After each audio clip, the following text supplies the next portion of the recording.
আসসালামু আলাইকুম রহমতুল্লাহ, আশা করছি সবাই ভালো আছো। আজকে আমরা সেমিকন্ডাক্টর এবং ইলেকট্রনিক্স চ্যাপ্টারের যে টপিকটা নিয়ে আলোচনা করব সেটা বিবর্ধক বা এমপ্লিফায়ার হিসেবে ট্রানজিস্টরের যে ব্যবহার। ট্রানজিস্টরের অনেক ধরনের ব্যবহার আছে। আমরা বিভিন্ন সংকেতকে, কিছুকে না বলে বিভিন্ন সংকেতকে এমপ্লিফাই বা বিবর্ধিত মানে কি বড় করা, ঠিক আছে। এই বড় করার কাজে আমরা ট্রানজিস্টর ব্যবহার করতে পারি, কারণ আমরা আগের ক্লাসে ট্রানজিস্টরের বিভিন্ন কানেকশনগুলো পড়েছিলাম। তো ট্রানজিস্টরের যেই ব্যবহার আছে, সুইচ হিসেবে ট্রানজিস্টর ব্যবহার হয়। তো এমপ্লিফিকেশনের কাজে ট্রানজিস্টর কিন্তু বহুল প্রচলিত বা বহুল ব্যবহৃত একটা যন্ত্র। তো বিবর্ধক হিসেবে আসলে এটা কিভাবে ব্যবহৃত হয়, আসলে কি বিবর্ধন করে, এই ব্যাপারটা হচ্ছে কি বিভিন্ন সিগন্যালকে, যে ধরো একটা এসি সিগন্যাল তুমি দিলে, এসি মানে অল্টারনেটিভ কারেন্ট, এটাকে দিলে এটা কিভাবে হচ্ছিল সেটাকে আউটপুটে বিবর্ধিত আকারে তোমাকে দিবে, সেই ব্যাপারটাই হচ্ছিল এমপ্লিফিকেশন। তো এমপ্লিফিকেশনটা করে কে? এমপ্লিফায়ার করে, মানে বিবর্ধন কাজটা কে করে? দেখো খেয়াল করো, বিবর্ধন কাজটা করে বিবর্ধক। আমরা বলি না কে খায়, যে খাদক খায়, ঠিক আছে। তাহলে খাওয়ানটা হচ্ছে প্রক্রিয়া, আর হচ্ছে যে খায় সে হচ্ছে খাদক। ঠিক সেম ভাবে এমপ্লিফিকেশন বা বিবর্ধন, এটা হচ্ছে প্রক্রিয়া, মানে যেই প্রক্রিয়ায় সংকেতটাকে কি করে? বিবর্ধিত করে। আর যে এই কাজটা করে সে হচ্ছে বিবর্ধক, এমপ্লিফায়ার। এই কাজটা করে কে? ট্রানজিস্টরকে কিন্তু এমপ্লিফায়ার হিসেবে কি করা যায়? ব্যবহার করা যায়। তো আমরা ট্রানজিস্টরের 3 ধরনের বিন্যাস দেখেছিলাম। যে ট্রানজিস্টরকে সাধারণত হলো তুমি কমন এমিটার করতে পারো, এমিটার কানেকশন দিতে পারো। তারপর হচ্ছে কমন বেজে দিতে পারো। তারপর হচ্ছে কমন ধরো কালেক্টরে কানেকশন দিতে পারো, ঠিক আছে। যাকে কমন রাখবো, মানে ইনপুট আর আউটপুটের মাঝখানে যারে আমি কমন রাখবো, তো সেই তার নাম অনুযায়ী আমাদের এই নামকরণগুলো হয়। এবং সেটা আমরা আগের ক্লাসটাতে কিন্তু ক্লিয়ার করেছিলাম। তোমরা যারা আগের ক্লাসগুলো করোনি, কষ্ট করে আগের ক্লাসগুলো করে ফেলতে হবে, তাই না? তোমরা যদি আগের ক্লাসগুলো না করো তাহলে এই ক্লাসটা একদম কিচ্ছু বুঝবা না, ঠিক আছে। এমনিতেই হলো কি, তোমরা যদি এক ক্লাস পর এক ক্লাস করো বা একটা ক্লাস না করো, তাহলে পরের ক্লাসে পরে এমনিতে বোঝা যায় না, তাই না? তাহলে যেই ক্লাসে আমরা ট্রানজিস্টরের মূল বেসিকগুলো পড়াই ফেলছি, সেটা তো আগে করতে হবে, নাইলে তুমি এই জিনিস বুঝবা না। তাইলে এরপরেও কাহিনী আছে কিছু। তোমরা কিরকম কাহিনী শোনো। কমন কালেক্টর কানেকশন, এটা সবচেয়ে কম ব্যবহৃত হয়। সবচেয়ে বেশি ব্যবহৃত কমন এমিটার এবং কমন বেস। কমন এমিটার এবং কমন বেজের মধ্যে তুমি এটাকে বিবর্ধিত করতে চাও। বিবর্ধিত মানে তুমি আসলে এখানে একটা ছোট ধরো ইনপুট দিয়ে, তুমি ইনপুটে যদি তুমি এখানে ইনপুটে এরকম একটা ভোল্টেজ দিলা, তুমি আউটপুটে যেই ভোল্টেজটা পেতে চাও, আউটপুটে ওই ভোল্টেজটা অনেক বড় পেতে চাও। দেখো এটার তুলনায় এটা বড়। বিবর্ধন কাজটাই এটা, বিবর্ধকের কাজগুলো এটা, যে একটা ইনপুটে তুমি একটা ছোট সিগন্যাল দিবা, এটার অ্যামপ্লিটিউডটাকে, অর্থাৎ তার যে বিস্তারটা আছে সেটাকে, এই ছোট জিনিসটাকে বড় করে দিচ্ছে, দেখছো? এই বড় করার ঘটনাটাই এমপ্লিফিকেশন। আর এমপ্লিফিকেশন কাজটা করে কে? এমপ্লিফায়ার। এই এমপ্লিফায়ার তৈরি করার জন্য কাকে ইউজ করতে পারি? ট্রানজিস্টরকে। কথা ক্লিয়ার? তাইলে এখানে এই কমন এমপ্লিফিকেশনটা যার ক্ষেত্রে বড় হবে, খেয়াল করো, যার থেকে এমপ্লিফিকেশন সবচেয়ে ভালো পাওয়া যাবে তুমি তাকেই তো ব্যবহার করবে। একটা জিনিস মনে রাখবে, এই দুইটা অনেক প্রচলিত হওয়ার পরেও কমন এমিটার সবচেয়ে বেশি প্রচলিত, কারণ এটাতে এমপ্লিফিকেশন সবচেয়ে ভালো পাওয়া যায়। আমাদের সিলেবাসে বাকিগুলোর সম্পর্কে অনেক ডিটেলস নাই, তুমি সব বই দেখবে, যে বই ঘাটাঘাটি করো কমন এমিটারটার ব্যাপারে সবচেয়ে বেশি বিস্তারিত লেখা। তাই আমরা আজকে কমন এমিটার একটা ট্রানজিস্টর নিব এবং সেটা কিভাবে এমপ্লিফিকেশন করে সেই জিনিসগুলো নিয়ে আমরা কি আলোচনা করব। একটু সময় লাগতে পারে, ভিডিওটা একটু লম্বা হতে পারে, তোমরা একটু কষ্ট করে কি করতে হবে? বোঝার জন্য, শেখার জন্য একটু দেখতে হবে, তাই না? এইবার আসো, এই যে কাজটা, এমপ্লিফিকেশনের যে কাজটা, এটা কমন এমিটার দিয়ে আমরা দেখাবো। কমন এমিটার দিয়ে দেখাবো, বা কমন নিঃসারক যেটাকে বলে, সাধারণ নিঃসারক। কমনের বাংলা সাধারণ, এমিটার নিঃসারক। তা সাধারণ নিঃসারক একটা বর্তনী, আর সাধারণ নিঃসারক বর্তনী কিভাবে আঁকা হয় সেটা আমরা আগের ক্লাসে শিখিয়েছিলাম। তো বইয়ে তোমাদের এই বর্তনীগুলো আঁকা আছে, তো তোমরা বই থেকে দেখে নিতে পারো। তো আমরা এখন এনপিএন, অবশ্যই এনপিএন বা পিএনপি নিতে হবে। তো এনপিএনটা নেই আমরা। এনপিএন দেখো, কমন এমিটার, এনপিএন ট্রানজিস্টর। এই জিনিসটা কিভাবে হচ্ছে হলো আমাদের কি বিবর্ধক হিসেবে কাজ করে, এখন আমরা এটা দেখব। তো আমরা একটা জিনিস শিখেছিলাম যে কমন এমিটার করার জন্য আমরা জানি কি এরকম করে তার সার্কিটটা যেভাবে সুন্দর করে আঁকা হয়, যে কমন এমিটারকে আমরা আঁকি কিভাবে, এই যে দেখো তো, এই যে এমিটারটাকে মাঝখানে এভাবে নিচে নামাই দেই, আর এই দিকে হচ্ছে এটাকে বেস দেই, তারপর এদিক দিয়ে হচ্ছে এটাকে কি দেই আমরা কালেক্টর দিই, তাই না? এবং যেহেতু এটা এনপিএন ট্রানজিস্টর, তো এনপিএন ট্রানজিস্টরে আমরা কি জানি বলো তো? এনপিএন ট্রানজিস্টরে আমাদের ঘটবেটা কি? এনপিএন ট্রানজিস্টরে আমরা জানি এই জাংশন থেকে বা এই যে এখানে যেই আমাদের সবগুলো জাংশন, কালেক্টর বেস জাংশন আছে, এমিটার বেস জাংশন আছে, এই জাংশন থেকে এমিটার প্রবাহটা বের হয়ে চলে যায়, আমরা এইটুকু জানি। কিন্তু তার মানে এটা এমিটার প্রবাহ এদিকে চলে যায়, তাহলে আই এর দিকটা হবে এদিকে, তাই না? এটা হবে আইই এর দিক। আর তাহলে আমরা যদি এটা আইই এর দিক হয়, তোমাদেরকে আমি শিখিয়েছিলাম কি বলতো, যে কথাটা সিম্পলি চিন্তা করো, তাহলে বলেছিলাম এটা যদি এখান থেকে চলে যায় তাহলে আইসি এবং আইবি এখানে আসবে, এই জাংশন, এই তিনটার যেই জাংশনগুলো আছে এখানে আসবে। তাইলে আমরা এখানে কি বলতে পারি, আইবি এদিকে আসবে, আইবিটা এদিকে আসবে, আর আইসিটাও এদিকেই আসবে। কথা বুঝছো? এটার পর তুমি এবার কানেকশন দিবা। তো আমাদের এমিটারের মধ্যে কানেকশন দেওয়ার ক্ষেত্রে খেয়াল করো, ইনপুট তুমি এখানে তো দিবা, তো ইনপুটটাকে তুমি ইন্ট্রোডিউস করবা হচ্ছে হলো একটা রোধের মাধ্যমে। কিভাবে? এখানে একটা রোধ থাকবে, রোধ এখানে থাকে, সেটাকে হচ্ছে আমরা আর আই বলি। কি বলি? আর আই। এবং এখানে ব্যাটারি কানেকশন আমি দিব। ব্যাটারি কানেকশন কেন দেওয়া লাগবে? ব্যাটারি কানেকশন কেন দেওয়া লাগবে? কারণ আমরা এই যে ট্রানজিস্টরের মাধ্যমে যখন তুমি অ্যাম্পলিফায়ার তৈরি করবে, তখন আমরা জানি বেজের সাপেক্ষে এই এমিটারটাকে সম্মুখী ঝোঁকে রাখতে হয়, ঠিক আছে? আর এইটাকে, এই যে আউটপুট যেটা আছে, এইটাকে তুমি সবসময় বিমুখী ঝুঁকে রাখতে হবে। কিসে রাখতে হবে? বিমুখী ঝুঁকে রাখবে। তো আমরা যখন একটা ইনপুট দিব, এটা এদিক দিয়ে ইনপুটটা ঢুকাই দিব, তো শ্রেণীতে এটা অবশ্যই এখানে দেখো, এই যে তুমি আবারও বলছি, এই জায়গায় এমিটারটাকে সম্মুখী ঝোঁকে রাখার জন্য, এমিটারটাকে কি রাখার জন্য? সম্মুখী ঝোঁকে রাখার জন্য তুমি বেসিক্যালি এখানে একটা ভোল্টেজ প্রয়োগ করবে। এটাকে আমরা ভিবিবি দিয়ে প্রয়োগ করছি, বিভিন্ন বইয়ে বিবিবি লেখা, তাই আমরা ভিবি লিখছি। আর এখানে রিভার্স ভোল্টেজ দেওয়ার জন্য যেটাকে দেওয়া হয় সেটা হচ্ছে ভিসিসি। তো এখন ব্যাটারি কানেকশন যখন দিব, আমি ব্যাটারি কানেকশনে দেওয়ার ক্ষেত্রে কি হবে বলছিলাম বলো তো?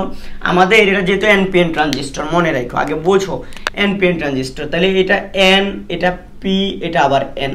তাইলে আমাদের সম্মুখী ঝোঁক দেওয়ার জন্য আমরা জানি হচ্ছে হলো কি, পি এর সাথে পি দিতে হবে, এন এর সাথে এন দিতে হবে। তাহলে এই যে মানে পি এর সাথে পি বলছি, মানে পি এর সাথে পি, ঠিক আছে, মানে হচ্ছে পি টাইপ যে অর্ধপরিবাহী অংশটা আছে ওইটার সাথে ব্যাটারির পজিটিভ প্রান্তটা দিতে হবে।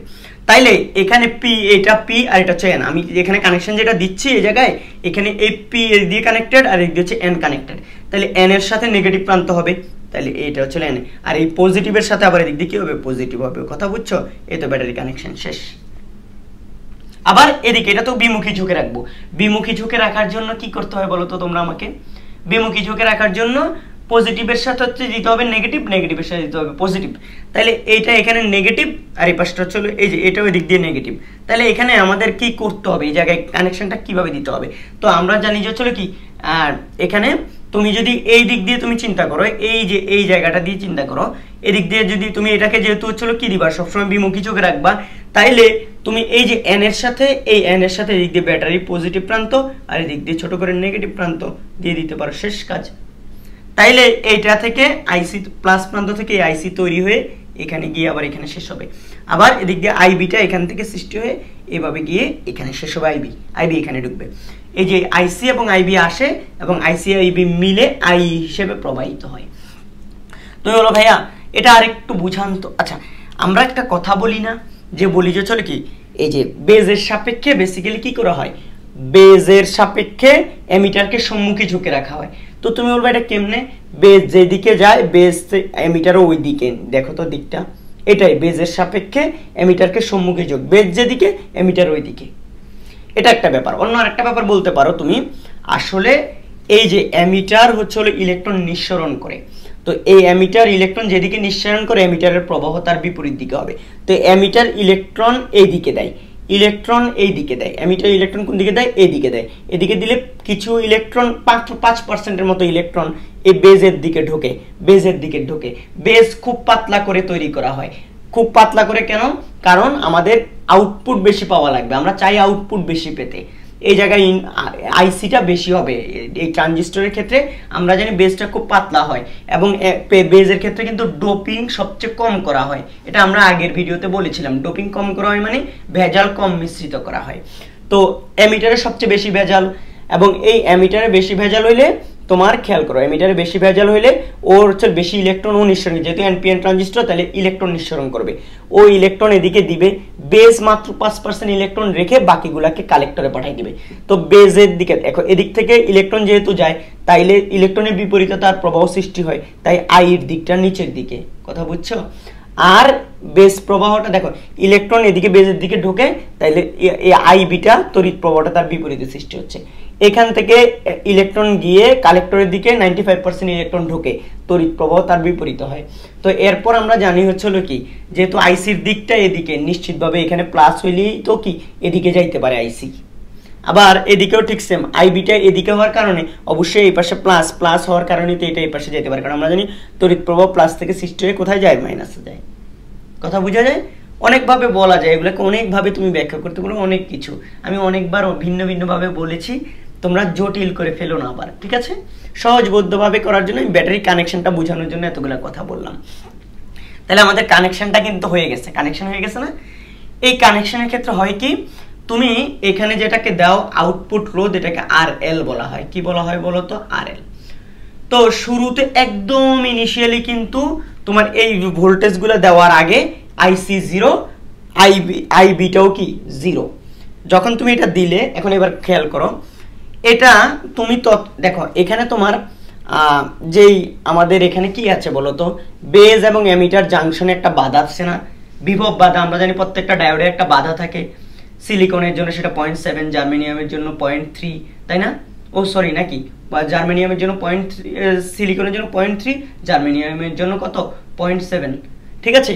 তো এই যে বিভব বাধা যেটা থাকে, এই বিভব বাধাটা কি করতে হয় বলো তো? অতিক্রম করতে হয়। কি করতে হয়? অতিক্রম করতে হয়। তো এই অতিক্রম করাটার জন্য তোমাকে কি করতে হবে? আমি কি একটু বিভব বাধাটার কথা ভুল বলেছি? আমার যতটুকু মনে পড়ে, জার্মেনিয়ামের জন্য হচ্ছিল 0.3, সিলিকনের জন্য হচ্ছে 0.7, তাই না? একটু এটা কি বিভব বাধাটা আমার তো মাছ থেকে ছুটে গেল, দেখছো? মানে মানুষ পাগল হয়ে যায়, ঘুম ধরলে মানুষ আসলে পাগল হয়ে যায়। আমি ভিডিও বানাচ্ছি রাতের কয়টা বাজে? 2টার পরে 2:30 বাজে।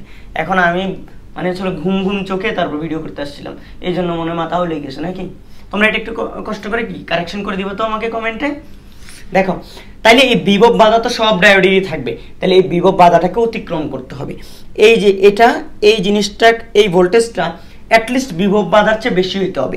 বিভব বাধার চেয়ে বেশি না হইলে এখানে সম্মুখী যোগ ক্রিয়েট হবে না, ঠিক আছে? এটা সবসময় এই জায়গায় সম্মুখী যোগে রাখা হয় এটাকে। এখন যখন তুমি ইনপুট দিবে, এই জায়গায় ইনপুটটা এইভাবে ছোট একটা ইনপুট তুমি দিলে, ধরো এটা একটা এসি কারেন্ট, তো যার ইনপুটটা এটা হচ্ছে ধনাত্মক অর্ধচক্র, এটা হচ্ছে ঋণাত্মক অর্ধচক্র। ছোট একটু বোর্ডে দেখা যায়, বোর্ডে দেখা যায়, দেখি বোর্ডে দেখা যায় কিনা, আশা করি দেখা যায়, ইয়েস।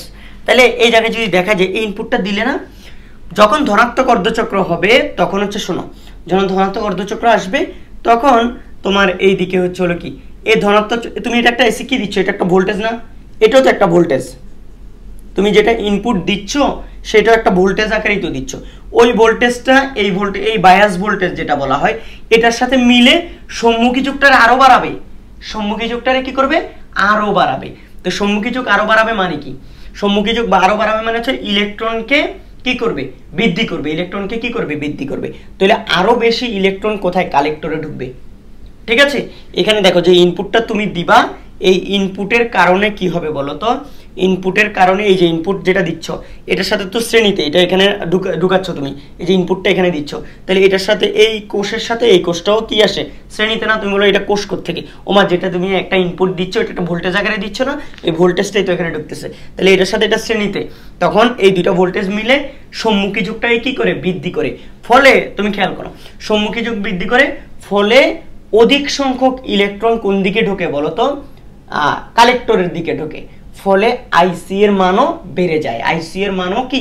বেড়ে যায়। তো আইসির মান যদি বেড়ে যায়, খেয়াল করো, আইসির মান যদি বেড়ে যায় তাহলে আমরা যে ইনপুট আউটপুট নেই, সে আউটপুট মানে হচ্ছে বেসিক্যালি এখানে হচ্ছে বিভব পার্থক্যের পরিবর্তন হবে। তুমি বলো বিভব পার্থক্যের পরিবর্তন মানে একদম ইনিশিয়ালি বিভব পার্থক্য যখন আইসি 0 ছিল তখন এখানে কোনো বিভবের পতন হচ্ছিল না, এখানে কোনো বিভব পার্থক্য ক্রিয়েট হচ্ছিল না, কারণ আইসি তো নাই। আইসি না থাকলে এখানে যে বিভব পতনটা হয় ভি আউটপুট, এখানে যেটা দেওয়া হয় এটা হচ্ছে ভি ইনপুট, এটা কি বলতো ভি ইনপুট। তো এখানে যেটা পাওয়া যাচ্ছে সেটা ভি আউটপুট। ভি আউটপুটটা সাধারণত আইসি এবং আরএল, আইসি ইনটু কি আরএল। এটা বেসিক্যালি আইসি না, এটা বেসিক্যালি হচ্ছে ডেল আইসি। কি বলতো আইসি আরএল। শুরুতে আইসি 0 ছিল, তাইলে ডেল আইসি কত হবে বলতো, এরপরে হচ্ছিল আইসিটা এই এখানকার তড়িৎ প্রবাহটা বাড়তে বাড়তে ধরো আইসির সমান হইলো একদম, তাহলে ফাইনালি হচ্ছিল আইসি একদম শুরুতে ছিল কত 0, এই জন্য হচ্ছিল এটা ডেল আইসিটাকে কি লেখা হয় বলতো আইসি লেখা হয়। কথা বোঝা হচ্ছে? বিভিন্ন বইয়ে দেখবে যে ডেল আইসিটা কি আইসির সমান, মানে আইসি, কিন্তু আইসি আসলে আইসির সমান না, আইসি তো শুরুতে 0, তো অন্যভাবে বলতে গেলে এটা ডেল আইসিটা হচ্ছে হলো কি এই যে এটা হচ্ছে সূত্র। ভি আউটপুট হচ্ছে বেসিক্যালি এইটা, ঠিক আছে? মানে তো আইসি এই যে কালেক্টর কারেন্টটা কতটুকু পরিবর্তন হয়েছে ওইটা অনুযায়ী তুমি আউটপুট পাবা, ঠিক আছে? তো আমার শুরুতে যে আইসি 0, তাহলে আমাদের আইসি 2 যেটা দেখো আইসি 2 বিয়োগ হচ্ছে আইসি কত 1, তাহলে আইসি 2টাকে আমরা ধরতেছি আইসি, মানে 0 থেকে বেড়ে বেড়ে আইসি সমান হয়েছে, মানে এখানকার আউটপুটে যে প্রবাহটা আছে এইদিকে সেটা দেখো। এটা কিন্তু ইনপুট সার্কিট আর এটা কিন্তু আউটপুট সার্কিট, আমরা এগুলো আগের ক্লাসে পড়েছিলাম। তাইলে এখানে বেসিক্যালি আইসি 2 মাইনাস আইসি 2টাকে আমরা আইসি ধরতেছি, আর আইসি 1টা কত 0, শুরু থেকে 0 হচ্ছিল, এই জন্য হচ্ছিল কি দেখবা যে ডেল আইসি ইকুয়াল টু আইসি লেখা হয়, ঠিক আছে? এই ব্যাপারটা অনেকে মনে করে যে ওমার ডেল আইসির জায়গায় কেমনে আইসি লিখে, আর বেসিক্যালি এটা লিখা হয় ডেল আইসিটা লিখা হয় লিখবা যে বিভিন্ন সমীকরণে যখন এসি কারেন্ট দিবা তখন, আর যদি ডিসি ইউজ করে ডিসি কারেন্ট দেওয়া হয় ইনপুটে তখন শুধু আইসি লেখা হয়। শুধু কি লেখা হয় আইসি, কারণ তখন আইসির কোনো পরিবর্তন থাকে না, ডিসির ক্ষেত্রে কোনো কারেন্টের পরিবর্তন থাকে না, তাই তখন শুধু ডিসি লেখা হয়, শুধু আইসি লেখা হয়। আর যখন এসি কারেন্ট নিয়ে তুমি কাজ করবো মানে অল্টারনেটিভ কারেন্ট নিয়ে কাজ করবা, ওয়েভ নিয়ে, মানে এরকম অল্টারনেটিভ কারেন্ট, ডিসি কারেন্ট তো এরকম, ডিসি কারেন্ট এরকম না, আমরা ওই যে পড়ছি রেকটিফায়ারের মধ্যে, তাহলে তখন হচ্ছে আমরা শুধু আইসি লিখবো। তাহলে তখন আমরা দেখো ভি আউটপুট এটা লিখবো, আর এখন এমনি নর্মালি এটা লিখি V output equal to del IC into RL, কারণ হচ্ছে আউটপুট এই যে আইসির পরিবর্তন গুণ হচ্ছে কি লোড রেজিস্ট্যান্স, তাইলে এটাই হচ্ছে ভি আউটপুট। এখন আবারও বললাম, যখন এখানে তোমার ইনপুটটা তুমি দিলে দেখো বায়াস ভোল্টেজের সাথে ওই ভোল্টেজটা মিলে কিন্তু কি হয় সম্মুখী যোগ বাড়বে, সম্মুখী যোগ বাড়লে তোমার কি হবে বলো তো, বেশি সংখ্যক ইলেকট্রন কি হবে এই যে বেস থেকে কোন দিকে কালেক্টরে ঢুকবে, বেস থেকে কালেক্টরে বেশি ইলেকট্রন ঢুকলে এই আইসির মান বেড়ে যাবে। যেহেতু লোড রেজিস্ট্যান্সটা কি বলতো ফিক্সড, তাহলে আইসির মান যদি আগের চেয়ে বেড়ে যায় আউটপুট কি হবে বলতো, আগের আউটপুটটাও কি বৃদ্ধি পাবে না, আউটপুট কি হবে বৃদ্ধি পাবে। কথা বোঝা গেছে? এই ভি আউটপুটটা কি হবে বৃদ্ধি পাবে। ওকে, এই ভি আউটপুট বৃদ্ধি পেলে কথা বুঝো, কিন্তু এই ভি আউটপুট বৃদ্ধি পেলে, ভি আউটপুট বৃদ্ধি পাওয়া মানে হচ্ছে এখানে আউটপুটটা বেড়ে যাওয়া। এখানে আরো একটু তোমাদেরকে হিসাব নিকাশ আর একটু সুন্দর করে বলি, এই যে ভি আউটপুট যেটা বলা হয় আমাদেরকে, এই ভি আউটপুটটা হচ্ছে হলো ভিসিসি যেটা আছে না, এই ভিসিসি মাইনাস ডেল আইসি আর এল, ভিসিসি মানে ডেল ভিসিসি, বেসিক্যালি হচ্ছে এটা ডেল ভিসিসি মাইনাস হচ্ছে ডেল আইসি আর এল, ডেল কি আইসি আর এল, এটাই হচ্ছে হলো কি তোমার এই জায়গায় আউটপুট, এই যে সার্কিটের মধ্যে আউটপুট, এই জায়গায় আউটপুট নেওয়া হয়, এইটা দুইটার মধ্যে বিভব পার্থক্য, এই যে কালেক্টর এবং এমিটারের মধ্যে বিভব পার্থক্য, কালেক্টর এবং এমিটারের মধ্যে, এখানে কিরশফের সূত্র অ্যাপ্লাই করলে তুমি এটা পাবে। তাইলে এখানকার সবসময় মনে রাখবে জিনিসটা সিম্পল, যে তোমার এই ভিসিসি যেটা প্রয়োগ করছো তার থেকে এখানে রোধের মধ্যে একটা বিভব পতন হওয়ার পরে বাকিটা হচ্ছে তোমার আউটপুট, এটা হচ্ছে মূল সূত্র। তো একটা জিনিস হচ্ছে হলো এখানে মনে রাখবে, সেটা হচ্ছে হলো এটা কখনো পরিবর্তন করা হয় না, এটাকে কনস্ট্যান্ট রাখা হয়। এটা কি রাখা হয় কনস্ট্যান্ট। তো এটা যদি কনস্ট্যান্ট রাখা হয় তাহলে ভিসিসি ডেল ভিসিসি কত হবে 0 মাইনাস হচ্ছে ডেল আইসি আর এল, এটা হলো মাইনাস ডেল আইসি আর এল। এই যে ভি আউটপুট দেখো, এই যে ভি আউটপুট, এটাকে আবার আমরা কি লিখতে পারি, যে ভি আউটপুটটাকে আমরা কি এভাবে লিখতে পারি না, এই যে আইসিআরএল লিখতে পারি যে, কিন্তু একটা মাইনাস আসছে না সামনে, এই মাইনাসটা দ্বারা কি বোঝায় বলো তো? এই মাইনাসটা দ্বারা বুঝাবে হচ্ছে হলো, এখানে তোমার বইয়ে এত কিছু বলা নাই, এগুলো বলা নাই। এই মাইনাসটা দ্বারা বুঝায় ভি আউটপুটটা হবে হচ্ছে হলো তোমার ইনপুটের কি উল্টা। এই মাইনাস দ্বারা বুঝায় হচ্ছে হলো আউটপুটটা হচ্ছে হলো ইনপুটের কি উল্টো। ইনপুটে যেই ভোল্টেজ দেখো, ইনপুটে যেই কি ভি ইনপুট যেটা, সেটা হচ্ছে হলো আইবি, দেখো আর আইবি কি আর আই, তো এটা পজিটিভ, এটা কি বলতো পজিটিভ, কিন্তু ভি আউটপুটটা আসতেছে কি বলতো নেগেটিভ আসছে। কি আসে? নেগেটিভ। এটার মানে হলো কি জানো, তোমার এখানে যেই ভোল্টেজটা তুমি পাইছো সেই ভোল্টেজটা তো আমি বললাম এখানে বড় আসবে, শুরুতেই বলছি না, যেহেতু এটা সম্মুখী ঝোঁকে রাখা হয়, এটার মানটা এমন ভাবে নেওয়া হয় যেন হচ্ছে হলো কি সবসময় কি এটা সম্মুখী ঝোঁক ক্রিয়েট করতে পারে। সাথে তুমি ইনপুটটা দিলা, দোনোটা মিলে এই যে ইনপুট জাংশনে কি করবে বলো তো, সম্মুখী ঝোঁক বৃদ্ধি করবে অনেক, ফলে অনেক বেশি ইলেকট্রন কালেক্টরে ঢুকবে, অনেক বেশি ইলেকট্রন, আইসির মান বেড়ে যাবে, আগের চেয়ে বাড়বে। তাহলে আইসির পরিবর্তনটা মানে ডেল আইসিটা কি আসবে, বাড়বে আগের চেয়ে। যেহেতু আইসি বেড়ে গেছে, আইসি মাইনাস শূন্য, মানে আদি আইসি শূন্য ছিল, তাহলে এটা হচ্ছে আইসি সমান অনেক বাড়বে। তাহলে যখন এটা বাড়ে, আইসি যখন বেড়ে যায়, তখন তোমার হচ্ছে হলো, আমরা এই সূত্র থেকে বললাম, এই যে আইসি ডেল আইসিটা যদি আগের চেয়ে কি আইসি ছিল শূন্য, ডেল আইসির মানটা তো কি, তাহলে ডেল আইসি এখানে একটা আছে, ফলে আউটপুটও থাকবে। তোমার আইসি তো ইনিশিয়ালি একদম শূন্য, এবার তোমার হচ্ছে হলো কি, তোমার যত এদিকে আইসি বাড়বে ডেল আইসির মানও তত বাড়বে। ডেল আইসির মান বাড়লে কি হবে বলো তো, আউটপুট ভোল্টেজ বেশি পাওয়া যাবে। তাহলে এখানে এটা ইনপুটটার সিগন্যালের চেয়ে আউটপুটের সিগন্যালটা বড় হবে, এটা অলরেডি বোঝা যাচ্ছে ধনাত্মক অর্ধচক্রের জন্য। আমি ঋণাত্মকে এখনো আসিনি। তোমরা বই পড়বে, অবশ্যই বই পড়বে, বই পড়ার পর তোমার কাছে হচ্ছে কি, আমার লেকচারগুলো আরো ইজি মনে হবে। একবার আমার লেকচার দেখবে, তারপর বইটা পড়বে, আবার আমার লেকচারটা দেখবে, আবার বইটা পড়বে, খুবই পান্তাবাদ হয়ে যাবে। এবার একটু কথাটা বুঝো, এখানে তো আউটপুট তো বিবর্ধিত পাবো, কিন্তু আউটপুটটা বললাম কি, আউটপুট হচ্ছে এখানে কি, এই ডেল ভিসিসি, ভিসিসির ডেলটা পরিবর্তন, ভিসিসি মাইনাস ডেল আইসিআরএল, এটা থেকে হচ্ছিল, এটা হচ্ছিল ভি আউটপুট। ঠিক আছে, এই ভি আউটপুট যদি এটা হয়, তো এখান থেকে তুমি একটা কথা বুঝো, এটা যদি ভি আউটপুট হয়, তো এখান থেকে আমাদের কি ঘটনা ঘটবে, এখান থেকে ঘটনা ঘটবে এটাই যে এটার পরিবর্তন তো শূন্য, এটার পরিবর্তন যেহেতু শূন্য, আমাদের এটার আগে একটা মাইনাস চলে আসছে। এই যে মাইনাস, আর যদি আমরা ডিসি ভোল্টেজ ডিসি নিয়ে কাজ করি, তখন আমরা ডেল আইসি না লিখে কি লিখবো, শুধু আইসি লিখবো। এখন সামনে যে মাইনাসটা আসছে, দেখো ইনপুট ভোল্টেজটা হচ্ছে পজিটিভ, আর আউটপুট ভোল্টেজের আগে কি আসছে, একটা মাইনাস আসছে। এই যে মাইনাস, খেয়াল করো, এই যে মাইনাস, এইটা খেয়াল করো, এই যে মাইনাস আসলো, এই মাইনাস আসার দ্বারা বোঝাচ্ছে এটা উপরের দিকে হইলে এখানকার আউটপুট যেটা সেটা হবে নিচের দিকে, আর এখানকার নিচের দিকে যেটা এখানকার সেখানে হবে উপরের দিকে। অর্থাৎ এটা কিন্তু তোমাদের বইতে নাই, ঠিক আছে। এখানে এই যে ভোল্টেজটা, আর এটা ইনপুট এদিকে ছোট, এই পাশে তো অলরেডি বললাম কেন বড় হয়ে যাবে, কিন্তু বড় হইলেও পিছনের দিকে বড় হবে। কথা বুঝছো, পিছনের দিকে বড় হবে। এখানে যেটা পজিটিভ ছিল, এখানে সেটা কি হয়ে গেছে, নেগেটিভ হয়ে গেছে। আউটপুট ভোল্টেজে, আউটপুট কারেন্টের মধ্যে এখানকার পজিটিভটা এখানে কি নেগেটিভ। কথা বুঝছো, তাইলে উল্টাই যাচ্ছে। কেন উল্টাচ্ছে এই কারণে, এই যে এই লজিক থেকে, ঠিক আছে। এবং উল্টানো মানে কি, ইনপুটের সাথে আউটপুটের ফেজ ডিফারেন্স, মানে দশার পার্থক্য 180 ডিগ্রি, পুরো উল্টে গেছে না, এটা ভাবে ছিল, এটা উল্টাই গেছে এখানে। তাইলে এখানে যেটা পজিটিভ ছিল, এখানে সেটা কি নেগেটিভ হয়ে গেছে। তার মানে হচ্ছে হলো ইনপুটের তুলনায় আউটপুট 180 ডিগ্রি কোণে ঘুরে যায়। কথা বুঝেছো? এই জন্য যেই কোনো কমন এমিটার ট্রানজিস্টরে হচ্ছে ইনপুট এবং আউটপুটের মধ্যে দশার পার্থক্য থাকে 180 ডিগ্রি। কথা ক্লিয়ার? এই কথাটা মাথায় রাখতে হবে। এবার আসো, যখন ঋণাত্মক অর্ধচক্র, এমপ্লিফাইটা কিভাবে হচ্ছে, ধনাত্মক অর্ধচক্রের কথা ব্যাখ্যা করে ফেলছি আমি।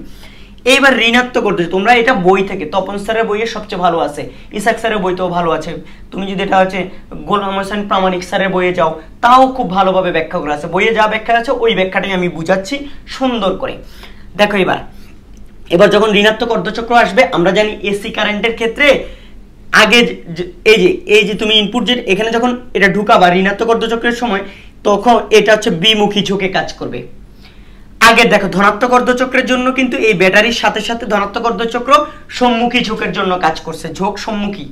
কিন্তু যখন ঋণাত্মক অর্ধচক্র, তো আমরা জানি ঋণাত্মক অর্ধচক্রের সময় ধনাত্মক অর্ধচক্রের বিপরীত কাজ করে। আগে যে এটা পজিটিভ প্রান্ত ছিল এখন এটা নেগেটিভ প্রান্ত হয়ে যায়। কোথায় পড়ছি? ওই ডায়োডের রেকটিফিকেশনের ওখানে পড়ছিলাম। তো এই ঋণাত্মক অর্ধচক্রের জন্য কিন্তু কথা হচ্ছে হলো তোমার যখন ইনপুটটা তুমি এখানে দিবে, ইনপুটটা বিমুখী ঝোঁকে কাজ করবে। কিন্তু এই বায়াস ভোল্টেজ তো সবসময় সম্মুখী ঝোঁকে কাজ করবে। এটা সম্মুখী ঝোঁকে কাজ করবে। এই বিমুখী ঝোঁকে এটা কাজ করলেও এটার মান একটু বেশি রাখা হয়। আমি শুরুতেই বলেছি এটার মান বেশি রাখা হয়। আর এই রোধের মান কিন্তু খুব কম, এটা কিন্তু খুব কম। ইনপুট রোধটাকে সবসময় কি রাখা হয়? কম রাখা হয়। আউটপুট রোধ এটাকে বেশি রাখা হয়। ইনপুট রোধ কম রাখা হয় যেন এখানে সম্মুখী ঝোঁকে কোনো বাধা ক্রিয়েট না হয়, এই জন্য। আউটপুট রোধ বেশি রাখা হয় যেন তুমি আউটপুটে বেশি ভোল্টেজ পেতে পারো, তাই। কারণ আমরা জানি এখানে আউটপুট হচ্ছে এই যে আইসি ডেল আইসি আর এল এর মান যত বেশি হবে তোমার আউটপুট তত বেশি হবে, তাই অ্যাটলিস্ট এটার চেয়ে বেশি আর এল রাখা হয়। কথা বোঝা গেছে? এই কথাগুলো বইতে আছে, কিছু কিছু বইতে নাই, ওভারঅল সব বলে দিচ্ছি আমি। এইবার আসো, তো বললাম ঋণাত্মক অর্ধচক্রের জন্য তাহলে ইনপুটের এই ভোল্টেজটা কি হিসেবে কাজ করবে? বিমুখী হিসেবে কাজ করবে, বিমুখী বায়াস প্রদান করবে। কিন্তু এটার মান বেশি হওয়ার কারণে, এটার মান তো আমি শুরুতে বেশি দিচ্ছি, এটা আমি বাইরে থেকে দিচ্ছি, এটা বায়াস ভোল্টেজ, এটা সবসময় সম্মুখী রাখতেছি। এটা যদি সম্মুখী হয়, কথা খেয়াল করো, এটা যখন আমি এবার সম্মুখী রাখতেছি, তোমার ইনপুটের ভোল্টেজটা বিমুখী, ইনপুটের ভোল্টেজের ঋণাত্মক অর্ধচক্রের জন্য ও বিমুখীতে কাজ করলেও এর মান বেশি হওয়ার কারণে মোটামুটি আমাদের এই যে এই জায়গাটা, মোটামুটি এই যে জাংশন বেজ আর এমিটারের যে জাংশন আছে, এটা সম্মুখী ঝুঁকেই কাজ করবে। কিন্তু আগের চেয়ে কি হবে বলতো? কম ইলেকট্রন কি হবে? সম্মুখী ঝুঁকে থাকবে। কারণ স্বাভাবিক, আগের বার হয়েছিল কি ধনাত্মক অর্ধচক্রের জন্য এই ইনপুটটা এবং এখানে ইনপুট ভোল্টেজ এবং এটা দুইটা মিলে কিন্তু সম্মুখী ঝোঁক ক্রিয়েট করছে। আর এইবার এই ঋণাত্মক অর্ধচক্রটা বিমুখী ঝোঁকে কাজ করতে, ফলে এটার থেকে একটা অংশ বাদ চলে যায়। এই ভোল্টেজ থেকে একটু ইনপুট ভোল্টেজটা বাদ গিয়ে বাকি ভোল্টেজটা এখানে ঝোঁক ক্রিয়েট করে। তাইলে কি হবে বলতো? এখান থেকে কম ইলেকট্রন, আগের চেয়ে আগে যেই পরিমাণ ইলেকট্রন তোমার এদিকে যাইতো, এখন তার চেয়ে কি কম ইলেকট্রন এদিকে যাবে। তাহলে কম ইলেকট্রনের 5% ইলেকট্রন এদিকে থেকে যাবে, বাকি 95% ইলেকট্রন। যেহেতু এই যে দেখ খেয়াল করো, ঋণাত্মক অর্ধচক্রের জন্য যেহেতু একটা অংশ এটা থেকে নষ্ট হয়ে যাচ্ছে, এটাকে বিমুখী ঝোঁক দিচ্ছে, তাহলে এটার মান তুলনামূলক বেশি হওয়ার কারণে কি করবে বলতো? এখান থেকে ইলেকট্রন এদিকে প্রবেশ করবে, তবে সেই ইলেকট্রনের সংখ্যাটা কি কম, আগের চেয়ে কম। তো যতটুকুই যাক আগের চেয়ে কম, কিন্তু তার মধ্যে আবার যতটুকু যাবে, ধরো 10টা ইলেকট্রন গেল, তার মধ্যে 5% আবার এদিকে চলে যাবে, বাকি 95% এদিকে যাবে। ফলে আইসি ক্রিয়েট হবে এবং আইবি ক্রিয়েট হবে। ফলে আবার আউটপুটে একটা কি তোমার বিভব পতন পাবা, তুমি আউটপুট পাবে। কারণ আইসির একটা কি এক্ষেত্রে একটা তো পরিবর্তন থাকবে। কিন্তু একটু খেয়াল করো, নর্মালি এই যে তুমি বলবে স্যার এবার তো আইসি কমে গেছে, তাহলে তো আইসি যদি কমে যায় মানে হচ্ছে আইসির পরিবর্তনটাও কম, তাহলে আউটপুট তো কম হওয়ার কথা স্যার। হ্যাঁ, আউটপুট ধনাত্মক অর্ধচক্রের তুলনায় এটা একটু কম আসবে, ধনাত্মক অর্ধচক্রের তুলনায় একটু কম আসবে, বাট ইনপুটের চেয়ে কি হবে? বড় হবে। ইনপুটের চেয়ে অবশ্যই কি আসবে? বড় আসবে। তাহলে ধনাত্মক অর্ধচক্রের সময় তুমি এটা মোটামুটি অনেক বিবর্ধিত পেয়ে গেছো। ঋণাত্মক অর্ধচক্রের সময় তোমার হচ্ছে এই ইনপুটটা নিজে একটা বিমুখী ঝোঁক হিসেবে কাজ করে, কারণ ঋণাত্মক অর্ধচক্র।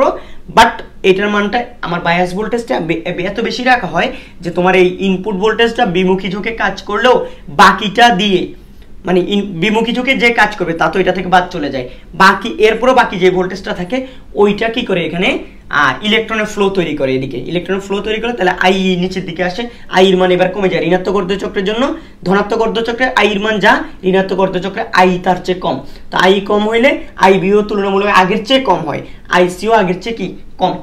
কারণ হচ্ছে ইলেকট্রন এদিকে যাচ্ছিল, তো আগের চেয়ে ইলেকট্রন কমে গেছে না, তো যেগুলা কমছে তার 5% এখানে, যেগুলো কমছে না মানে কমার পরে যতটুকু আছে ওটা 5% এদিকে ঢুকছে, এটা দিয়ে আইবি ক্রিয়েট হয়েছে, আর বাকি 95% এদিকে গেছে। তো যেহেতু ওভারঅল ইলেকট্রন কমে গেছে, তাহলে আইস এদিকে যেগুলো ইলেকট্রন ঢুকছে ওইগুলোর সংখ্যাও আগের চেয়ে কম, মানে তো ধনাত্মক অর্ধচক্রে যতগুলো ইলেকট্রন এদিকে ঢুকছে এবার তার চেয়ে ইলেকট্রন কি আছে? কম আছে। কথা বুঝেছো এই ব্যাপারটা? কম, তাই হচ্ছে এদিকে আইসির মানটাও আগের চেয়ে কম হবে, ফলে আউটপুটটাও কম হবে তুলনামূলক, কিন্তু ইনপুটের যতটুকু আছে তার চেয়ে বড় হবে ভাই, তার চেয়ে বড় আউটপুট পাওয়া যাবে। ঠিক আছে, এই আউটপুটটা ইনপুটের চেয়ে অবশ্যই বেশি আসবে, ইনপুটের চেয়ে কি আসবে, অবশ্যই বেশি আসবে। এটা নিচের দিকে ছিল, এটা কোন দিকে চলে গেছে, উপরের দিকে। এবং কেন সেটা বলো তো, এই জায়গায় বললাম যেটা, এই যে এখান থেকে আমরা সেটা বুঝতে পারি যে হচ্ছে হলো আমাদের ইনপুটের তুলনায় আউটপুটটা কি হয়, ইনপুটের তুলনায় আউটপুটটা সবসময় 180 ডিগ্রি ফেজ ডিফারেন্সে থাকবে, 180 দশা পার্থক্যে থাকবে। কেন সেটা আমরা জানি, ভি আউটপুটটা হচ্ছে হলো কি ভিসিসি থেকে এখানের বিভব, যেই মানে কারেন্টের বিভবের যে পতনটা, সেটা সেই পার্থক্যটা ওইটা বাদ দিলে বাকিটা হচ্ছে ভি আউটপুট। ভি আউটপুট হচ্ছে এটার আর এটার মধ্যে পার্থক্য। তো হলো স্যার এটা হইলে কেমনে হবে, এই জিনিসটা কোত্থেকে প্রমাণ করা যায় বলতো, এটা আবার কির্শফ থেকেও কি করা যাবে, এখানে প্রমাণ করা যাবে। তো অনেকে চলতরিৎ নাও পড়তে পারো, এই জন্য বারবার আমি বলছি এই ভিসিসি ডেল ভিসিসি মানে ভিসিসির পরিবর্তন থেকে এখানে হচ্ছে বিভব পার্থক্যের পরিবর্তনটা, বিভব পার্থক্য না, বিভব পার্থক্যের পরিবর্তনটা বাদ দিলে বাকিটাই আউটপুট। এই আউটপুট অনেক সময় দেখবা যে এটাকে বলবে হচ্ছে এটাই হচ্ছে এই ভি আউটপুট, যেটা এটা হচ্ছে এই সি এবং এই ই এর মধ্যকার বিভব। ঠিক আছে, তাহলে অনেক সময় এটাকে ভিসিই বলে, কি বলে বলতো, ভিসিই। তো ভিসিই বের করতে দেওয়া আর ভি আউটপুট বের করতে দেওয়া একই এখানে। ভিসিই কেন, এই জায়গার আর এই জায়গার মধ্যে কি করা হয়, আউটপুট নেওয়া হয়, কারণ আমাদের আউটপুট জাংশন এটা, ইনপুট জাংশন এটা। আর ইনপুট যেটা আছে এটাকে বলা হয়, দেখো এটাকে ভিবিই বলা হয়, কি বিবিই, কেন, এই যে বেজ আর এমিটার জাংশনের এই জায়গায় হচ্ছে ইনপুট, এই দুইটার মধ্যে হচ্ছে ইনপুট এই জন্য হচ্ছে ভিবিই। ঠিক আছে, এটাকে ভিবিইও বলে এই ক্ষেত্রে। এই ঘটনা হলো আমাদের এখানে। তাইলে এটা এইভাবে হচ্ছে কি ধনাত্মক অর্ধচক্রের সময় কি করে, দুইটা মিলে কাজ করে, অনেক বেশি প্রবাহ পাওয়া যায়। আইসি বেশি পাওয়া গেলে ভি আউটপুটটা বেশি হয়। আর যখন তোমার কি হয় ঋণাত্মক অর্ধচক্র, তখন এটা বিমুখী, এই ইনপুট যেটা দাও সেটা বিমুখী ঝুঁকে কাজ করে, কিন্তু এটার মান বেশি হওয়ার কারণে এটা কি করে, ওই বিমুখী, এখানে ইনপুটের বিমুখী ঝুঁকটাকে ক্যান্সেল করে দিয়ে বাকি ওর ভিতর থেকে বাকি অংশটা দিয়ে ইলেকট্রনের প্রবাহ তৈরি করে। ফলে হচ্ছিল কি ইনপুটটা ছোট হলেও এখানে আউটপুট যেটা পাওয়া যায়, এই বায়াস ভোল্টেজের কারণে বেসিক্যালি পাওয়া যায়। বায়াস ভোল্টেজের জন্য আউটপুট যেটা পাওয়া যায় সেটা ইনপুটের চেয়ে কি বড় হয়, তবে উল্টানো পুরা, এটা নিচের দিকে ওইটা উপরের দিকে পুরো 180 ডিগ্রি ঘুরে যায়। এই হচ্ছে হলো আমাদের কমন এমিটার যে এনপিএন ট্রানজিস্টরটা আছে সেটা, এবং খুবই প্রচলিত, এটা মেকানিজমটা খুবই ইজি না, ক্লিয়ার হয়ে যাওয়ার কথা। এইবার আসো আমাদেরকে এই ট্রানজিস্টর বা এমপ্লিফায়ার যেটা আছে এটা দিয়ে বিভিন্ন ম্যাথ করতে হবে। তুমি এমপ্লিফিকেশনটা কেমন পেলে, এখানে কিছু রাশি আছে বা কিছু কথাবার্তা আছে, এই জিনিসগুলো বলতে হবে। সকল ট্রানজিস্টরের ক্ষেত্রে একটা জিনিস কিন্তু আমরা বুঝতে পারছি, সেটা হচ্ছে হলো কি আই ই ইকুয়াল টু হচ্ছে কি বলছিলাম, আইসি প্লাস কি আইবি। এটা হচ্ছে কখন বলতো, এই যেটা। আবার এটাকে আমরা যখন, এটা ডিসির জন্য সাধারণত এইভাবে লেখা হয়, বাট এসির জন্য কি লেখা হয় বলতো, এসির জন্য লেখা হয় del I E equal to হচ্ছে del IC plus del IB, এভাবে লেখা হয়। কথা বুঝছো তোমরা, এসির জন্য, এসি কারেন্টের জন্য এভাবে লিখে, ডিসির জন্য এভাবে লিখে, যেটাই লিখো একই। ঠিক আছে, তো আমাদের এখানে হচ্ছে এগুলো দিয়ে পরিবর্তন বুঝায়, কিন্তু পরিবর্তন কি বুঝায়, পরিবর্তন। তো এখন আমাদের একটা জিনিস মনে রাখতে হবে, কিছু জিনিস বাইর করতে হবে, সেটা আমি এই জিনিসগুলো আপাতত মুছে ফেলি, এই যে। ঠিক আছে, এখানে কিছু জিনিস মোছার পরে আমি কিছু রাশি দাঁড় করাবো। তো এখানে আমাদের যেটা বলা হয়, একটা রাশি আছে, সেটা হচ্ছে বলা হয় কারেন্ট গেইন বা প্রবাহ লাভ। কি বলা হয়, কারেন্ট গেইন, প্রবাহ লাভ, প্রবাহ লাভ, এটাকে বিটা দ্বারা প্রকাশ করা হয়। কখন প্রবাহ লাভ, কখন কখন বলতো, প্রবাহ লাভটা হচ্ছে হলো তোমার কিসের জন্য, কমন এমিটারের জন্য প্রবাহ লাভ। প্রবাহ লাভ এটা, এই সার্কিটটা কি কমন এমিটার সার্কিট। প্রবাহ লাভ, প্রবাহ লাভ হচ্ছে আই ইনপুট ডিভাইড বাই হচ্ছে আই আউটপুট। খেয়াল করো, এটাই হচ্ছে প্রবাহ লাভ। আউটপুটের তুলনায় একটু তো ভুল করে ফেলছি, আমি তো ব্যাক হয়ে যাচ্ছি আস্তে আস্তে। B output, B output input, ইনপুটের তুলনায় তুমি আউটপুট কতদূর পাচ্ছ, ইনপুটের তুলনায় আউটপুট কতটুকু প্রবাহ পাচ্ছ, এটা এখানে এই জাংশনে এটা হচ্ছিল ইনপুট। এখানে দেখো এদিক থেকে এই যে আইবি, যে কমন এমিটার ট্রানজিস্টরের ক্ষেত্রে এটা হচ্ছিল ইনপুট, এটা হচ্ছে হলো আউটপুট কারেন্ট। তাইলে এখান থেকে আমরা কি লিখতে পারবো বলো তো, আউটপুট হচ্ছে আইসি, তাহলে আইসি লিখতে পারবো, আর এটা হচ্ছে আইবি। তাহলে কারেন্ট গেইন, কারেন্ট কি গেইন বা প্রবাহ লাভ, এটা হচ্ছে beta equal to IC by IB, IC by IB. তো এসি কারেন্টের জন্য এটাকে এটা এভাবে লিখেছে, এটা বিটা ডিসি লিখে, মানে ডিসি কারেন্টের জন্য বিটা ডিসি, মানে বিটা ডিসি হলে IC by IB. But beta যদি তুমি এসি কারেন্টের জন্য বের করতে চাও তাহলে জাস্ট কিছুই না, এটা del IC by del IB. প্রশ্নে তোমাকে এসি কারেন্ট নাকি ডিসি কারেন্ট কিছু বলে দেয় না, তো তাহলে তুমি তখন beta equal to IC by IB অথবা beta equal to del IC by del IB, দুটোটাই লিখতে পারো, যেটা দিয়ে ইচ্ছা ওইটা দিয়ে করতে পারো। প্রশ্নে যদি ছিল কি বলে যে কারেন্টের পরিবর্তন, তাহলে পরিবর্তন হলে এটা দিয়ে করা উচিত। আর যদি বলে যে নর্মাল কালেক্টর কারেন্ট এত, তাহলে তুমি এটা দিয়ে করলেই হয়। এসি নাকি ডিসি বলে দেওয়া থাকলে কোনো সমস্যা নাই এই ক্ষেত্রে, ঠিক আছে। তুমি সূত্র ডেল আইসি লিখতে পারবা, আইসিও লিখতে পারবা। বাট যদি তোমাকে এভাবে বলে, কথাটা বোঝো যে এমিটার প্রবাহ এত পরিবর্তনের ফলে কালেক্টর প্রবাহ এত পরিবর্তন হয়েছে, তো কালেক্টর প্রবাহ এত পরিবর্তন হয়েছে মানে ডেল আইসি, আইসির পরিবর্তনটা বোঝাচ্ছে। আর তোমাকে প্রশ্ন এইভাবে বলতে পারে যে কালেক্টর কারেন্টের মান এত পাওয়া গেল, তো কালেক্টর কারেন্টের এত মান পাওয়া গেছে মানে হচ্ছে শুধু আইসি দেওয়া, পরিবর্তন বলে নাই, তাহলে তখন এটা ইউজ করলা। আর যদি কেউ বলে যে আমি না কিছুই বুঝি না, আমি খালি এটা দিয়ে অঙ্ক করে দিয়ে আসছি, হবে, কোনো সমস্যা নেই, ঠিক আছে।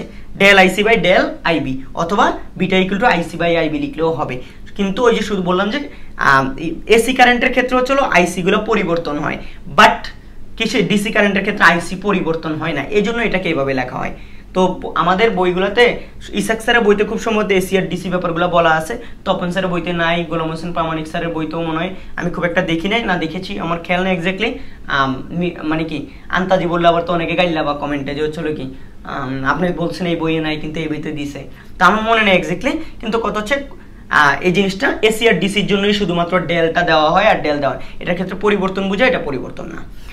এখন তোমরা বলতে পারো যে ভাইয়া আমরা তো বইয়ে একটা জিনিস দেখছি, কি বলতো, আমরা একটা জিনিস দেখছি সেটা হচ্ছিল কি প্রবাহ লাভ। এটা এবার আসেন ভাইয়া প্রবাহ বিবর্ধন গুণক বলে একটা আলফা একটা আছে, যে ওইটা কি ভাইয়া?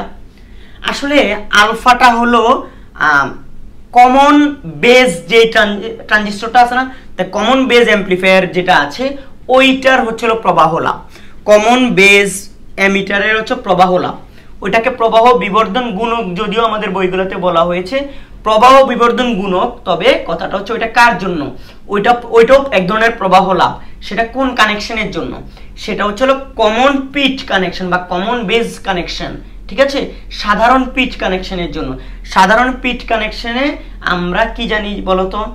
সাধারণ পিট কানেকশনে হচ্ছে আউটপুট হচ্ছে আইসি, আউটপুট হচ্ছে আইসি, ইনপুট হচ্ছে আইই, এই জন্য ওখানে আলফা হচ্ছে কি আমরা জানি হচ্ছে আই কি, এটাও প্রবাহ লাভ। এটা কোন কোন ক্ষেত্রে প্রবাহ লাভ বলতো? Common base. কমন বেজে তোমাকে একটা সার্কিট দিল যে কমন বেজ, কমন বেজের কথা বলছে একটা সাধারণ পিচ কানেকশনে আছে, তার এগুলো দিছে, তোমাকে বলছে ওখানে প্রবাহ লাভ বাই করতে। তো প্রবাহ লাভ যদি তখন তুমি কি কানেকশন বলে দিছে কমন কি বেজ, তুমি যদি এটা দিয়ে প্রবাহ লাভ বাইর করে দাও হবে না ভাই, কারণ এই প্রবাহ লাভ del IC by del IB অথবা আইসি বাই আইবি যেটা প্রবাহ লাভ, এটা হচ্ছে কি কানেকশনের জন্য? কমন এমিটারের জন্য। কমন এমিটারের জন্য, কিসের জন্য? কমন এমিটারের জন্য।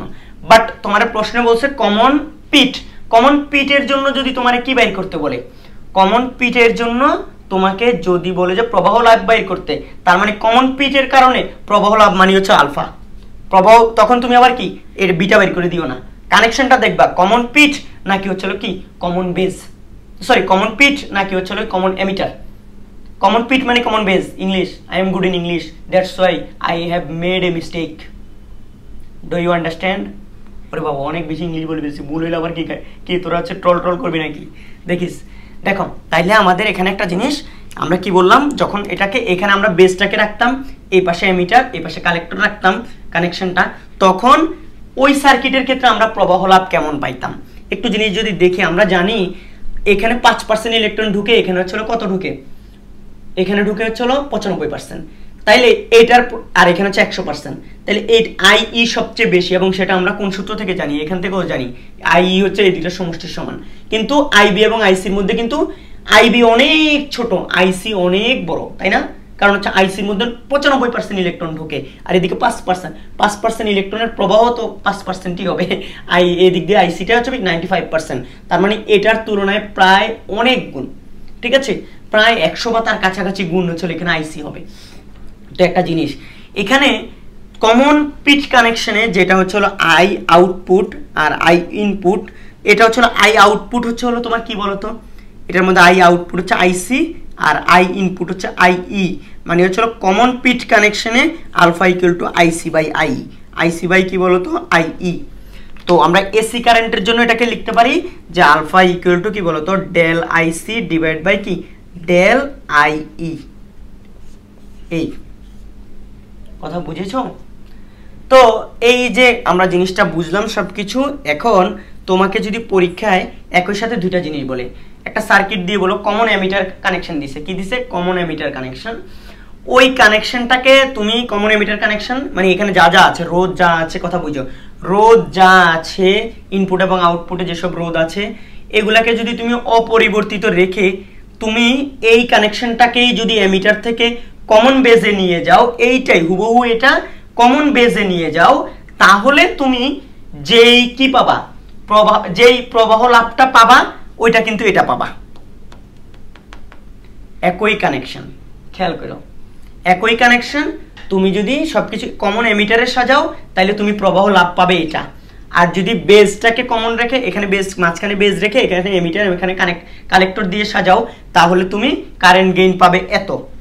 তো একটা ট্রানজিস্টরের জন্য তুমি যদি এইটা খেয়াল করো, একটা ট্রানজিস্টরের জন্য সেটা সাধারণত চলো মানে আমাদের বইগুলো অনুসারে এটা হচ্ছে হলো তোমার কি কথা বুঝো, এই ট্রানজিস্টরটাকে তুমি যদি কি করো কমন এমিটারে সাজাও এটা হচ্ছে প্রবাহ লাভ, এগুলো প্রবাহ লাভ। আর এই ট্রানজিস্টরটাকে যদি তুমি রোধ টোধ এগুলো অপরিবর্তিত রেখে তুমি কিসে সাজাও বলো তো এটাকে তুমি যদি কমন বেজে সাজাও তাইলে তুমি যেই প্রবাহ লাভটা পাবা এটাকে আমাদের বইতে বলা হয়েছে প্রবাহ বিবর্ধন গুণক, প্রবাহ বিবর্ধন গুণক মানে কারেন্ট এমপ্লিফিকেশন ফ্যাক্টর বলা হয়েছে এটাকে, আর এটাকে বলা হয়েছে কারেন্ট এটাকে কারেন্ট গেইন বলা হয়েছে, এটাকে কি কারেন্ট গেইন, আর এটাকে বলা হয়েছে কারেন্ট এমপ্লিফিকেশন ফ্যাক্টর বা কারেন্ট গেইন ফ্যাক্টর, এটাকে কারেন্ট গেইন ফ্যাক্টর বলা হয়েছে। যা কখন এটা হচ্ছিল যদি তুমি কমন এমিটার সাজাও তাইলে এটা হচ্ছে কারেন্ট গেইন, এটা কারেন্ট এমপ্লিফিকেশন ফ্যাক্টর। আর যদি তুমি এটাকে শুরুতেই হচ্ছিল কি একদম কানেকশন তোমার প্রশ্নে বলে দেওয়া আছে, এটা কমন এমিটার একটা হচ্ছিল কি সরি কমন বেজ একটা কমন বেজ একটা হচ্ছে কানেকশন, কমন বেজ কানেকশন যদি এটা হয় তোমাকে প্রশ্নে বলছে এটা একটা কি যে সাধারণ পিট ট্রানজিস্টর বা সাধারণ পিট অ্যাম্পলিফায়ার। তো সাধারণ পিট অ্যাম্পলিফায়ারের ক্ষেত্রে কারেন্ট গেইন যেহেতু সাধারণ পিট বলছে ওর ক্ষেত্রে ডিরেক্টলি কারেন্ট গেইন হবে, এটা হচ্ছে কারেন্ট গেইন। ওই সাধারণ পিটটাকে যদি তুমি কিসে সাধারণ নিঃসারকে কনভার্ট করো তাহলে তুমি পাবা আবার এটা, তখন ওই সার্কিটটার জন্য এটা হচ্ছে হলো আবার কি প্রবাহ বিবর্ধন গুণক। শুরুতে ধরো হচ্ছে কিসে আছে শুরুতে বেজে আছে তাহলে এটা হচ্ছে প্রবাহ গেইন, কমন বেজ শুরুতে কমন বেজ আছে তাহলে এটা হবে কারেন্ট গেইন, এটা হবে কি কারেন্ট এমপ্লিফিকেশন ফ্যাক্টর বা কারেন্ট গেইন ফ্যাক্টর। আর যদি শুরুতে কি থাকে এমিটার থাকে তাহলে দেখতেই পাচ্ছি শুরুতে কমন এমিটার যেটা আমরা আমাদের বইগুলোতে যেটা আছে কমন এমিটার শুরুতে, তার মানে এটা হচ্ছে হলো কি আমাদের বইতেই প্রশ্নের মধ্যে বুঝতে হবে আগে, প্রশ্নের মধ্যে ভাই প্যাচ লাগাই দিবে, প্রশ্নের মধ্যে কমন যদি এমিটার থাকে তাহলে স্বাভাবিক এটা হচ্ছে কারেন্ট গেইন, এটা কারেন্ট এমপ্লিফিকেশন ফ্যাক্টর বা বিবর্ধন গুণক এটা। ওকে, প্রশ্নের মধ্যে কি বলছে সেটা দেখবা, তো ওই অনুযায়ী তুমি কি করবা প্রবাহ দুইটা কিন্তু অ্যাকচুয়ালি দুইটাই কি প্রবাহ লাভ, সাধারণ এমিটার কানেকশনের জন্য এটা প্রবাহ লাভ এবং এটা প্রবাহ বিবর্ধন গুণক। আর যদি তোমার প্রশ্নের মধ্যে বলে দেওয়া থাকে আগে কি কোনো কিছু না বলে দিলে হচ্ছে তুমি এই কমন এমিটার ধরে নিবা, কি ধরে নিবা কমন এমিটার, কোনো কিছু বলে না দিলে কমন এমিটার কানেকশন ধরে নিবা, এটা প্রবাহ গেইন বা কারেন্ট গেইন, এটা প্রবাহ বিবর্ধন গুণক আলফা, এটা বিটা। ওকে, বুঝতেছি। আর যদি হচ্ছে তোমার প্রশ্নের মধ্যে বলে দেয় সাধারণ পিটে কারেন্ট গেইন, এটা সাধারণ পিটে কি কারেন্ট গেইন এটা, তাহলে প্রবাহ বিবর্ধন গুণক কোনটা এটা যদি সাধারণ পিট হয়। এই হচ্ছিল অঙ্ক করার সবকিছু কি তুমি এইবার আশা করি অঙ্কগুলা কি করতে পারবে। এখন তোমাদেরকে অঙ্ক করানোর জন্য হচ্ছিল কি আমি অঙ্ক আগামী ক্লাসে করাবো, এই নোটগুলো তোমরা তুলে রাখবে অবশ্যই। নোট তোলার পর বই এখন ভালো করে পড়তে হবে, বই পড়ে উদাহরণের ম্যাথ দেখতে পারো, আমি আগামী ক্লাসে এমনিতেও করাবো, কিন্তু বই থেকে তোমরা এইসব সূত্রগুলো তো লিখলে, কিন্তু অঙ্ক করবে কি করবে না এটা পরের ব্যাপার, কিন্তু অঙ্ক করো আর না করো তার চেয়ে বড় কথা হচ্ছে হলো তোমাকে এই যে এমপ্লিফায়ার হিসেবে যে ট্রানজিস্টরটাকে ব্যবহার করা যায়, এটার নোটটা বই থেকে তুলে ফেলতে হবে, কারণ এটার বর্ণনা বা ব্যাখ্যায় সার্কিট একে একে বর্ণনা তোমাকে পরীক্ষায় লিখতে হবে। তো তোমাদের বইতে একটু এভাবে থাকতে পারে এই যে সার্কিটটাকে। তার আগে আমরা এই যে আলফা এবং বিটা, ধরো কমন এমিটার একটা ট্রানজিস্টরের জন্য আলফা এবং বিটা এটার একটা সম্পর্ক স্থাপন করব, কিসের জন্য? কমন এমিটারের জন্য। তো এটা সব ট্রানজিস্টরের জন্য অ্যাপ্লাই করা যায়, কমন এমিটার বললেও অ্যাপ্লাই করা যাবে, কমন পিট বললেও অ্যাপ্লাই করা যাবে। তো আমি এটা একটু সম্পর্কটা স্থাপন করে রাখবো যেন পরবর্তী ক্লাসে আমরা এটার ম্যাথ করতে পারি। দেখো তার আগে একটা জিনিস তোমাদের একটু দেখাই, সেটা হচ্ছিল কি জানো, আল্লাহ এগুলো তো মুছে ফেললাম, আচ্ছা যাক মুছে তো ফেলছি আর কি করার। তোমাদের বইতে এটাকে হচ্ছিল এভাবে দেওয়া না, এগুলো এটাকে একটু এদিকে বর্ধিত করে রাখা আছে এগুলা। তো এটা কোনো ব্যাপারই না, অনেকে হচ্ছে এটা বোঝে না, এই প্রান্তগুলো এইভাবে দেওয়া আর কি, ইনপুট এখান থেকে শুরু হয়েছে এভাবে এঁকে রাখছে আর কি। তো এটা দেখে ভয় পাওয়ার কিছু কারণ নাই, এগুলো এমনি প্রান্তগুলোকে আলাদা করে কি রাখা হয়েছে, এমনি প্রান্তগুলোকে বর্ধিত করে রাখা হয়েছে, এগুলো দেখে ভয় পাওয়ার কোনো কারণ নেই, ঠিক আছে? এই হচ্ছে কথা। এবার আসো আলফা আর বিটার মধ্যে একটা কি করব, সম্পর্ক স্থাপন করব। কমন এমিটারের জন্য করি এবং সবার জন্য এটা প্রযোজ্য, ঠিক আছে? দেখো আমরা জানি হচ্ছিল ডেল আই ই, দেখো তো del I E equal to হচ্ছিল del I C plus del I B. এটা তো আমরা সত্য জানি সবটার জন্য, সব সেটা কমন হয় মিটার হোক, কমন বেজ হোক, কমন কালেক্টর হোক, সবার জন্য এটা সত্য, ঠিক আছে? তো এটা যদি সবার জন্য সত্য হয়, তো কমন এমিটারের জন্য আলফা কি বলো তো? কমন এমিটারের জন্য আলফা আগে বিটা আসি। কমন এমিটারের জন্য beta equal to del I C divide by del I B. একটু কথা বলতে ভুলে গেছি, এটা এখন বলে দিব, ডেল আই বি। আর আলফাটা হচ্ছে হলো কি বলতো? Del I C divide by del I E. তো আমরা যেটা বলতেছিলাম, কারণ হচ্ছে এখানে সবার মধ্যে, এদের মধ্যে সবচেয়ে বড় কে বলতো? আমরা জানি সবার বড় হচ্ছে আই ই বা del I E. Del I E সবার চেয়ে বড়, তারপর হচ্ছে ডেল আই সি, তারপর হচ্ছে ডেল আই বি। এটা কিন্তু এরকম ক্রমটা, এটা মানে হচ্ছে আই ই গ্রেটার দেন হচ্ছে আই সি গ্রেটার দেন হচ্ছে আই বি। কারণ আমরা আই বি এখানে সবচেয়ে ছোট জানি এখানে, কারণ হচ্ছে এটা মোট 100%, তার মধ্যে 95% এটা, বাকি 5% হচ্ছে এটা, তাহলে 5% অনেক ছোট। তাহলে এটা অনুযায়ী দেখো তো, এটার তুলনায় এটা অনেক বড় না? আইসি কিন্তু অনেক বড়, আইসি বড়, তাহলে এটা আসবে, বিটা আসবে একের চেয়ে কি, একের চেয়ে বড়, দেখো। আর এটার মধ্যে এটা বড়, এই যে ডেল আই বড়, আইসিটা কিন্তু ছোট, এই যে এখান থেকে বলতে পারি আমরা। তাহলে এটা আসবে একের চেয়ে কম, একের কম। তার মানে যে কোনো ট্রানজিস্টরের ক্ষেত্রে বা এমপ্লিফায়ারের ক্ষেত্রে যে বিটাটা আসবে সবসময় কি, বিটাটা একের চেয়ে বড় আসবে। বিটা এই কমন এমিটারের ক্ষেত্রে, কমন এমিটারের ক্ষেত্রে বিটাটা কি আসবে, একের চেয়ে বড় আসবে, আর আলফাটা একের চেয়ে ছোট আসবে। তাহলে এখানে একটু আমরা এটাকে যদি একটু চিন্তা করি, তাহলে এখানে কি লিখতে পারি আমরা? আবার মুছে ফেললাম, কেন সাইফুল ভাই কেন মুছতেছেন আপনি? দেখেন আইসি ডেল আই বি, এটা বিটা, আলফা হচ্ছে del I C divide by del I E, এগুলো হচ্ছে কি আলফা আর বিটা। তো আমরা আলফা আর বিটা যদি হয়, এগুলো এটা থেকে যদি আমরা এখন হচ্ছে হলো আইসি দ্বারা ভাগ করি, কি দ্বারা ভাগ করি?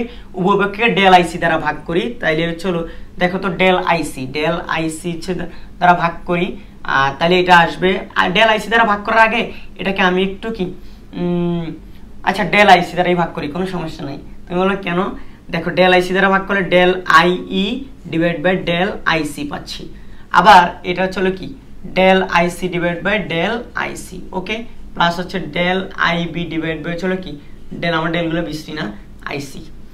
তো আমরা এখানে কি করতে পারি বলতো? এখানে এটাকে এগুলাকে এবার একটু কি উল্টাই দিই, আবার এবার 1 বাই করবো আর কি, উল্টাই দিলে উপরেটা সব চলে যাবে। এটা তো উল্টাইলেও এটা ভাগে 1ই চলে যাচ্ছে, তাহলে এটা 1 আর কি।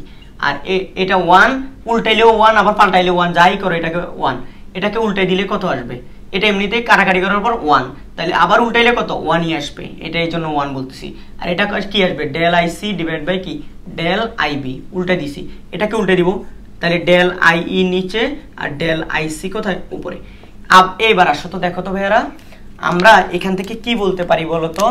আমাদের এখান থেকে আমরা যেটা বলতে পারতেছি, দেখো খুব ভালো করে, যে del IC by del I, এটা হচ্ছে আলফা 1 প্লাস এটা কি বলতো? আমরা এখান থেকে এটা কি বলতে পারবো? 1 প্লাস এই যে আইসি বাই আইবি, এটা হচ্ছে কি বিটা চলে আসছো মা, কিরে এরকম আসলো কেন?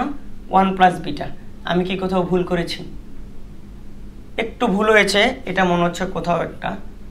তার আগে আমরা এখান থেকে না করে এটা কি করতে পারি দেখি, এরকম আসলো কেন আমাদের এটা, আমরা যেটা দাঁড় করাতে চাচ্ছি, ও আচ্ছা সরি, এখানে ডিরেক্ট উল্টাই দিই না আগে, যে আই ই বাই আইসি এটাকে উল্টানোর দরকার নাই, তো এখান থেকে লিখে আমরা ওইটাতে না নিয়ে এখানে উল্টাই। আমরা কিভাবে কি এই যে উল্টা, এগুলাকে আমি কেমনে উল্টাইলাম, আমি হচ্ছে এরা যোগ অবস্থা আলাদা আলাদা কেন উল্টাইছি আমি, ঠিক আছে, সবাইকে আলাদা আলাদা উল্টাই দিছি, এটা তো নিয়ম অনুযায়ী হয় না, তো একটু কারেকশন। এই যে এটা হচ্ছে কি আই বাই আইসি, তাহলে আইসি বাই আই আমাদের হচ্ছে আলফা, তাইলে আই বাই আইসি হচ্ছে কি 1 বাই আলফা না, 1 বাই আলফা। এরপর হচ্ছে কি এটা তো 1 প্লাস, এবার দেখো তো 1 প্লাস এটা কি আসবে বলো তো, এরপরে এই যেটা আইবি বাই আইসি, আমরা জানি আইসি বাই আইবি হচ্ছে বিটা, তাইলে আইবি বাই আইসি হবে কি 1 বাই বিটা, সিম্পল। তো আমরা ধরো হচ্ছে বিটা বের করা থাকলে আলফা বের করতে চাই, তাহলে আলফার মান বের করব আমরা, তাহলে 1 বাই আলফা ইকুয়াল টু এই পাশে দেখো তো বিটা বাই বিটা প্লাস 1, ঠিক আছে না? তাহলে আলফার মান বের করতে চাইলে আর গুণন যদি আমি করি, আর গুণন যদি করি, তাহলে আমি দেখতে পাচ্ছি এটা কি বলতো, আলফা ইকুয়াল টু গুণ আলফা ইকুয়াল টু হচ্ছিল বিটা বাই হচ্ছিল 1 প্লাস বিটা, এই যে এটা কথা বুঝছো, এই জায়গা থেকে আমরা কি এটা করতে পারি। তার মানে তোমার যদি এখন থেকে বিটা জানা থাকে তাহলে তুমি আলফা বের করতে পারবা এই সম্পর্কের মাধ্যমে, ওকে। আবার তুমি যদি এই লাইন থেকে বা এই লাইন থেকে বা যদি এখান থেকে এটুক না করে, তুমি ধরো তোমার কাছে দেওয়া আছে আলফা দেওয়া আছে, তুমি বিটা বের করতে চাও, তখন তুমি আসলে এখান থেকে এটাকে এই পাশে পাঠিয়ে দাও তো, তাহলে 1 বাই বিটা আসবে ইকুয়াল টু আসবে কি 1 বাই আলফা মাইনাস হচ্ছিল 1, তাহলে এখান থেকে যদি তুমি করো বা 1 বাই বিটা ইকুয়াল টু হচ্ছে কি আলফা, এই যে alpha minus 1, sorry 1 minus alpha, sorry 1 minus alpha, তাহলে তখন এটা আসবে চলো আমি বের করতে চাই কি বিটা, তাহলে বিটা হচ্ছে বিটা ইকুয়াল টু হচ্ছে আলফা বাই 1 মাইনাস আলফা। তোমাকে আলফা দেওয়া থাকলে তুমি বিটা এইভাবে বের করবে, আর বিটা দেওয়া থাকলে আলফা এইভাবে বের করতে পারবে ডিরেক্ট দুইটার সম্পর্কের মাধ্যমে, ওকে।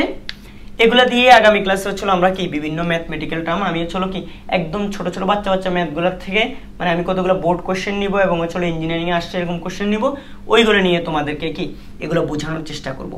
তো এই ভিডিওতে আমরা অনেক কিছুই ক্লিয়ার করার চেষ্টা করেছি, কিভাবে হচ্ছিল কি ট্রানজিস্টরকে অ্যাম্পলিফায়ার হিসেবে ব্যবহার করা যেতে পারে, এবং ইনপুট এবং আউটপুটের মধ্যে যে 180 ডিগ্রি ফেজ ডিফারেন্সটা থাকে ওইটাও ব্যাখ্যা করার চেষ্টা করেছি তোমাদের কাছে, এবং কিভাবে হচ্ছিল কি আমরা ইনপুট এবং আউটপুটে ভোল্টেজ নেই সেগুলো আমরা আলোচনা করেছি।